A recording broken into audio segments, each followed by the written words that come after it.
So if your child has ever been around this man, definitely question them. Make sure that he wasn't trying to give them any enemas or try to lick their teeth, lick their tongue, as my daughter likes to say. Yeah, Frank, you remember that when you tried to give Love an enema when she was 1 year old, right?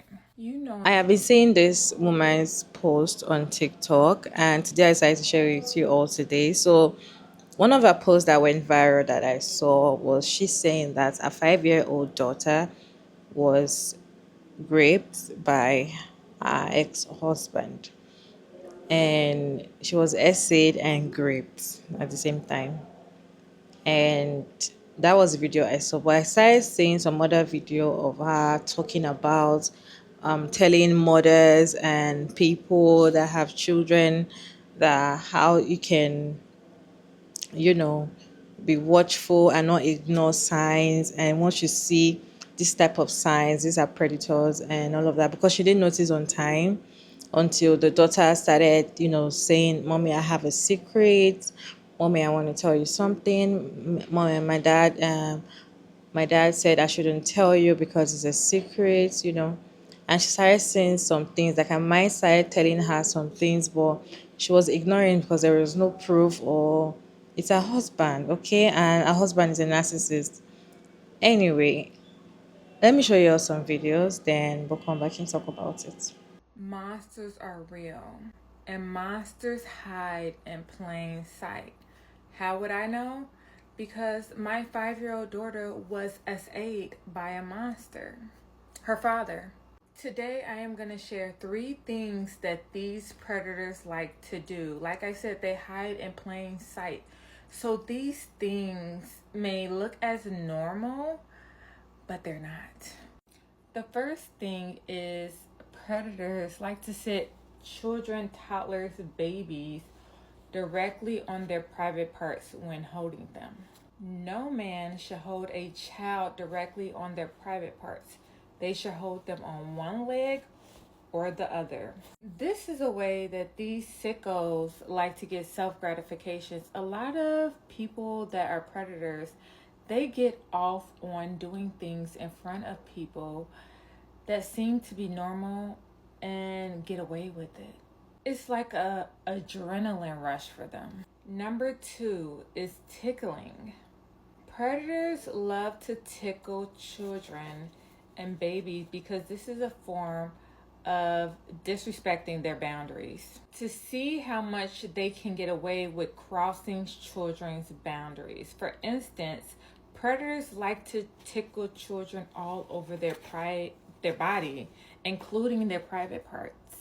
And they like to not listen to no. So when a child says no, stop, they won't stop. They like to tickle them under their clothes. And this could seem normal because this is a normal thing that people do. But predators like to do normal things, like I said, right in front of your face and get away with it. Believe it or not, a lot of children, toddlers, babies are SA'd in front of other people because we don't think that these predators are that way. We don't think that our family members, our friends, the people that we love are that way. For instance, sometimes sharing covers can be another thing that predators like to do and go underneath the covers. Or if you walk away for a second, then they're touching them inappropriately, or under the table, sticking their foot or their hand on their leg and things of that sort. And you would never guess it because guess what? You don't look at these individuals that way. And that's why they get away with it, because they prey on people thinking that they are good people. Number 3 is a common tactic that I see a lot of men using is wrestling. They like to wrestle the child in uncomfortable positions, putting their private part against their butt, ox, or against other areas. And this could come across as normal while looking in on the outside in. But predators, like I said, they love doing normal things. While you're looking at it as is normal, the kid is being essayed right in front of you. They're being put in uncomfortable positions. And we look at things like oh, they're just playing, they're just roughhousing, they're just having fun. But no, definitely look at how a person is wrestling with the child and what kind of positions are they putting the child in, and is the kid okay with the things and the boundaries that are being crossed. So those are the three things that could come across as normal that predators love to do. Please stop telling your children that monsters are not real, because they are. Monsters are our friends, are our family, are our loved ones, are our doctors, are our police officers, are our dentists, are people that we love and we care about and we trust. And the reason they're getting away with these things is because we believe that they aren't monsters. I want to educate mothers and parents and people that love children to trust no one around your children, and watch everything they do. Justice for love. Monsters are real. They hide in plain sight. Yesterday, I made a video about things that predators like to do, and this comment, give enemas, gave me flashbacks. So today, I'm going to do a story time about how my pedophile ex gave our 1-year-old baby at the time an enema. Love was 1 year old and she was complaining that her tummy hurt, that she had to boo-boo. Days went by without Love going to the potty doing number 2. He made a big deal about this. So like I said in my last video, predators like to do things that look normal and innocent. So he suggested that we need to take her to the hospital. He made this a big deal. Or we could help her out ourselves. Mind you, I have an older child and I never gave him an enema in my life. I've never had an enema. So I literally have no experience, don't know, and I'm just trusting like that he's a good person and that he's telling me the right thing to do. He convinced me that he knew what he was doing and that he could give her an enema. So he, trigger warning you guys, trigger warning.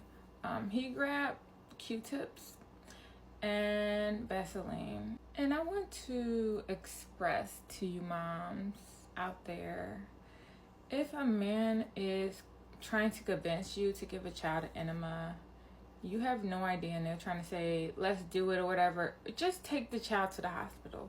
Because that's what I should have did. She was complaining of her tummy hurted. She said she had to poo. Just take the kid to the hospital. So I basically was a spectator. I did not do anything in this, but just imagine what he did with the Q-tips and the Vaseline, and she was pushing and we were trying to get it out and she pooed. She did number 2 and he was just saying, see, I told you. He kept asking her, how does your tummy feel? Does it feel better? He was trying to basically prove his point, like we did the right thing. And y'all, I'm just gonna say this, it made me feel so uncomfortable.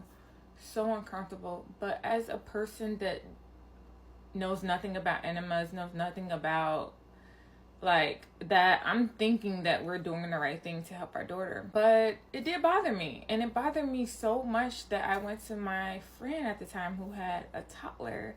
And I told her everything that happened. I said, he wanted to do an enema because Love's tummy was hurting and to help her poo. And I just explained everything, laid it out, told him what he did, everything. And she basically told me that was normal, that she gives enemas on her son. So what did I do?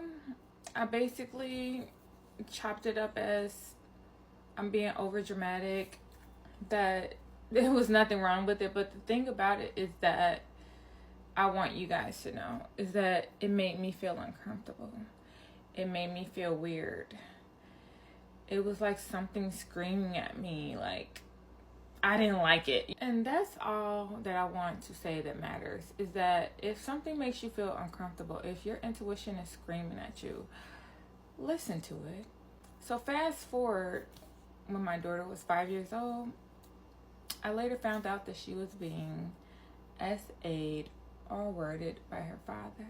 My daughter disclosed to me, at this time we were broken up and she was on weekend visitation, and she came back and was complaining that her privates was hurting. She went on to disclose very, very nasty things, disturbing, terrible things that her father was doing to her. And so when I say listen to these warning signs, listen. This is a warning sign. These are things that predators like to do. And I believe that they like to do things like this is because it turns them on. One thing I know for sure is that he liked to do butt stuff. And I go over that in another video of him touching my BOOTY hole. And I always told him I didn't like it. And that's what I want people to really understand, is that SA is not just a person sticking their penis inside of a child's vagina. It's licking their vagina, sticking fingers in their vagina, kissing them, licking their nipples, licking all over their body. So basically, this whole story time is about, that's a red flag. Men that want to give enemas, men pressuring you, saying that that's a good idea to do it. Let's take him to the hospital.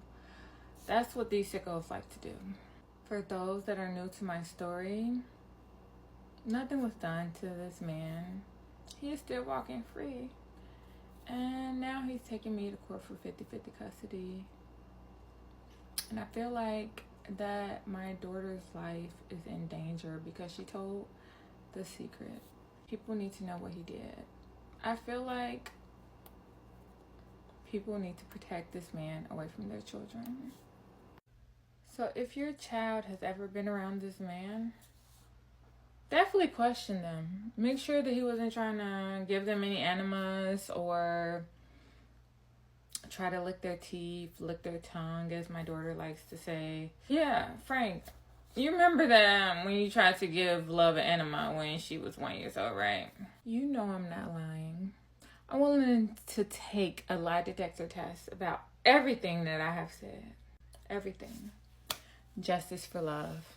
My 5-year-old daughter was sexually abused by her father, and I would like to give you guys an update.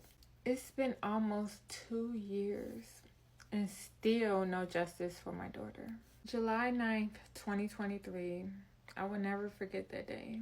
On that day, my 5-year-old daughter came back from visitation visiting her father. She was complaining that her privates hurt. Little backstory, my daughter was getting yeast infections ever since she was 4 years old.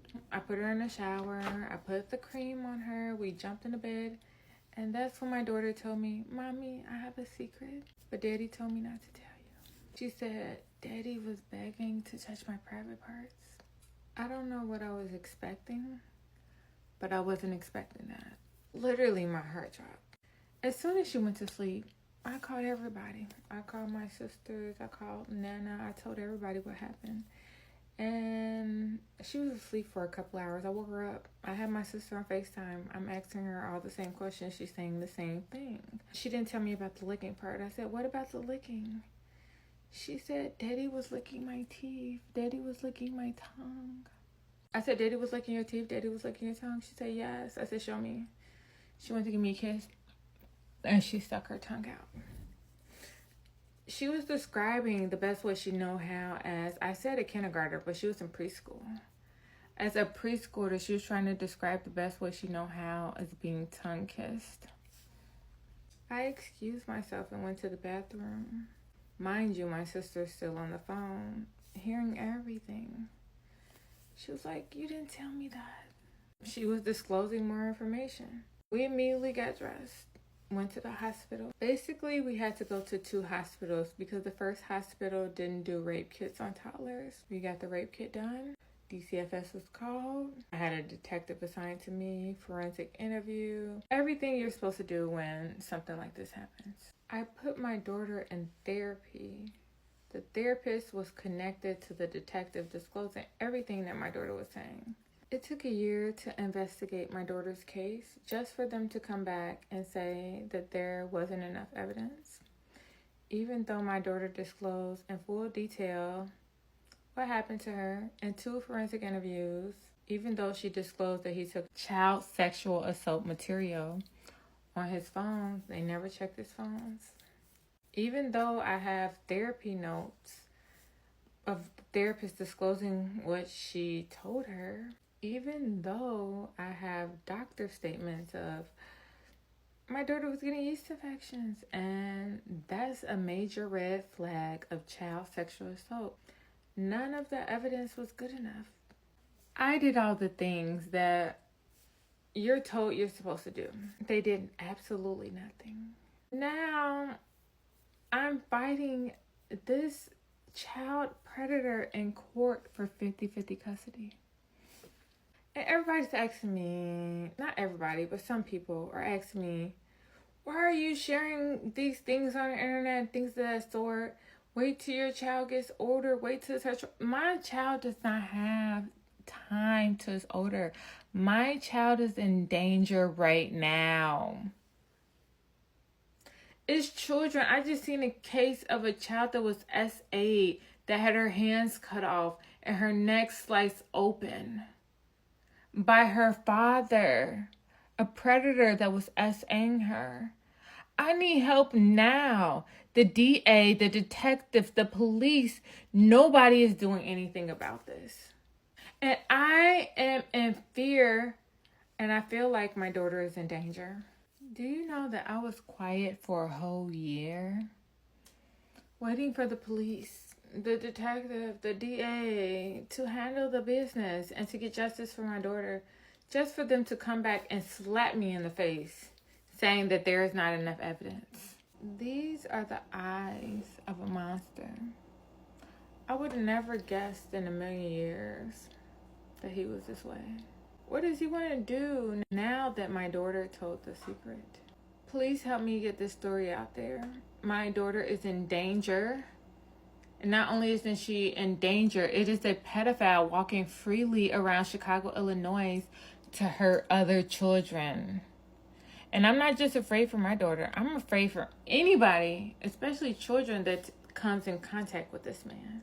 Monsters hide in plain sight. Justice for love. For me, I feel like grape is a very terrible thing, like a very terrible thing. I don't wish it on my enemy at all or anybody. But there's one thing that is actually more painful again is seeing the person that raped you living life like nothing happened. I just feel like that's gonna hurt more in my head though. I feel like that's gonna hurt more because now there was evidence. They did grape tests. She was having yeast infection and all of that. And now they're like, there's not enough evidence. And that's something about the society that pisses me off in the sense that men always get away with things. They usually get away with things. And I personally do not blame women that take actions immediately. Some women, maybe once they hear that their daughter was raped by their partner, they just unalive him or burn him alive or something, cut off his prick or something. I don't blame them. I don't blame those actions. Some people say, "Oh, that's wickedness. Oh, you should have left it for God." However she want to handle, let her handle it. Because if she leave it to the law and okay, let the law handle it. At the end of the day, most of the time they don't get justice at all. They don't get justice, and it's so painful to see that the person, your own child. I feel like yes, girls get raped, but getting raped by your father, that's a lot. Like that's a lot. When I see women or girls that come to talk about their grave story and all of that, and they mention is their father first, I sometimes I just want to give them a hug because I'm like, what? Imagine you realizing at that young age that what your dad is doing to you is wrong. then you now realize that an adult, because at the young age I feel like once your dad is touching you, you will not know because he's your daddy. Like, why should you give him side high? Like, because it's your dad. If you're someone like maybe your dad's friend or some, you can like, okay, it's uncomfortable. But he's your dad. You feel like, oh, he cares for you, because it's going to be like a mixed feeling, a mixed thing. And the thing is that once they start young, you might start thinking like it's a normal thing.